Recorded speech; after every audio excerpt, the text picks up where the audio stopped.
Honor your creativity above all else.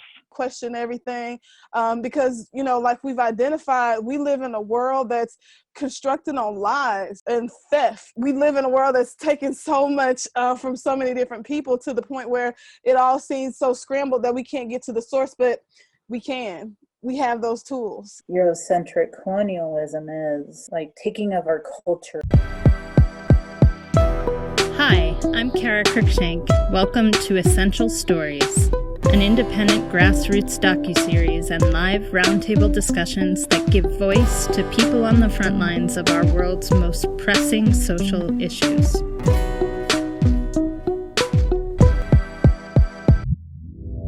I know a bit about the Iroquois culture, and I think that is a history worth knowing in terms of democracy, but what it has in common with pretty much every other First Nation on the planet is matriarchy and a reverence for elders and a reverence for children.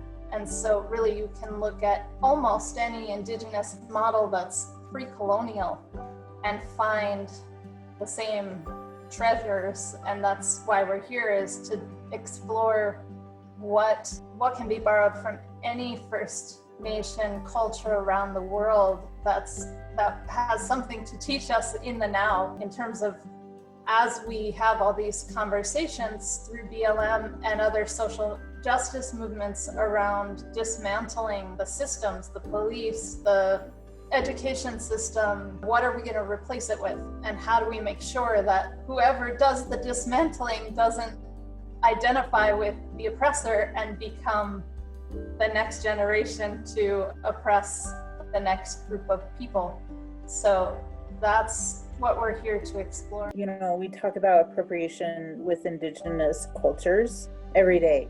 And so I think it's just stealing of an idea and just picking and choosing the best parts. And that's where we get the word wasichu, which is fat taker, which means taking of the best parts. That's my favorite slogan, question everything, because, like we've identified, we live in a world that's constructed on lies and theft. We live in a world that's taken so much from so many different people to the point where it all seems so scrambled that we can't get to the source, but we can. We have those tools. Unfortunately, that's what white Eurocentric colonialism is. Like taking of our culture, taking the best parts. So I call myself a middle adult, so I'm not an elder and I'm not an adolescent. So what I see is, as a middle adult, you know and you see what happened in your childhood, and it's an opportunity to fix it.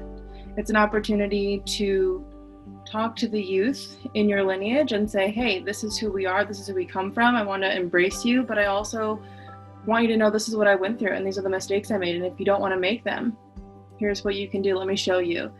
I'm very passionate about kids. I work with kids all the time. I understand, I say it all the time, I understand the importance of what I'm doing now and the impact it's going to have on those who come after me.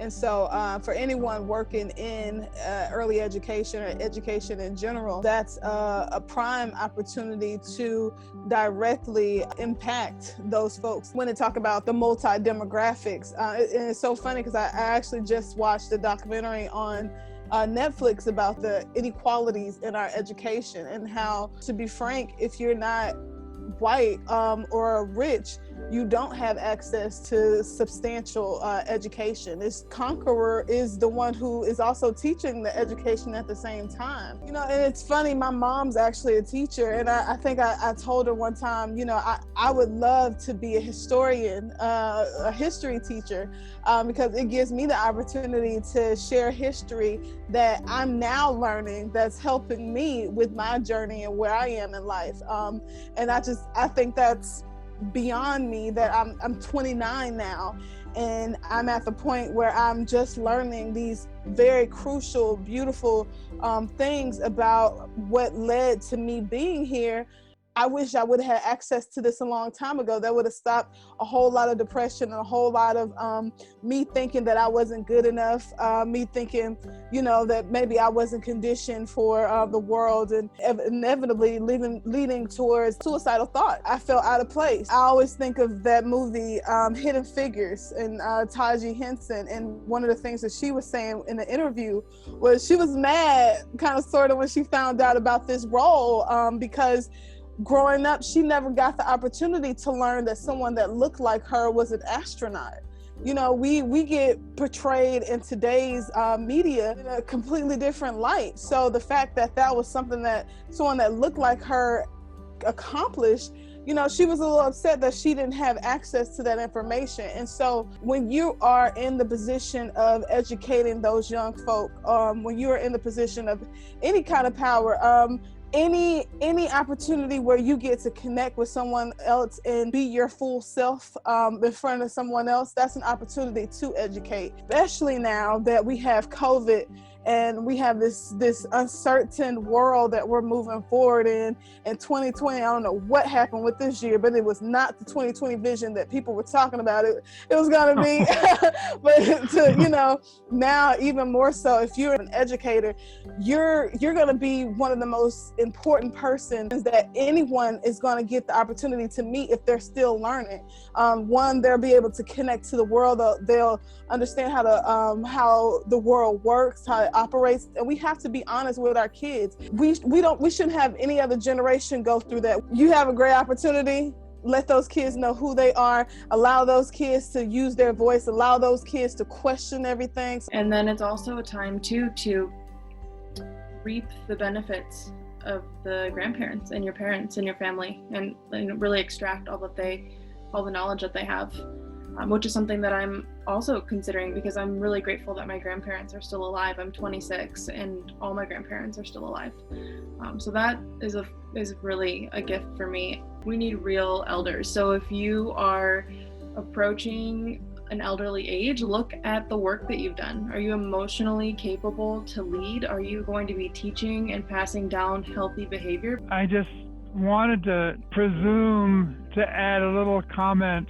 As an elder, I can't help but realize that I'm 76 years old, and so I seem to be some kind of elder, and I'm not in any position of political power, but I have been acknowledged as co-founder of Musical Ambassadors of Peace, a nonprofit, and have a leadership role in a lot of ways. And I just wish to encourage everyone who's younger and so who sometimes gets knocked off course. And I guess, Molly, I'm so happy to see you on your healing path, because I feel like you had a huge struggle.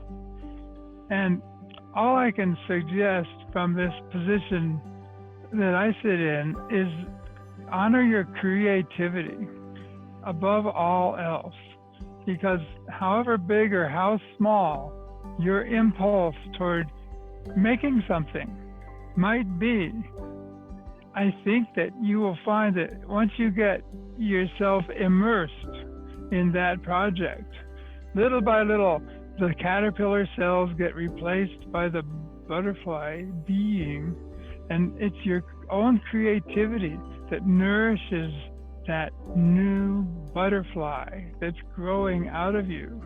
And that if you younger people can just believe in your own creativity. And I know, Kiki, you're a musician like I was. And so you're in the fire of creativity. And Naomi, you've got a beautiful arena that you're operating in, so many healing paths. I just want to applaud that creative instinct, because we'll never defeat the patriarchy with anger. That's kind of like fighting fire with fire. So we can set out a new example, a new paradigm, a new precedent, a leadership model that younger people yet can follow by honoring that deep creativity in whatever realm.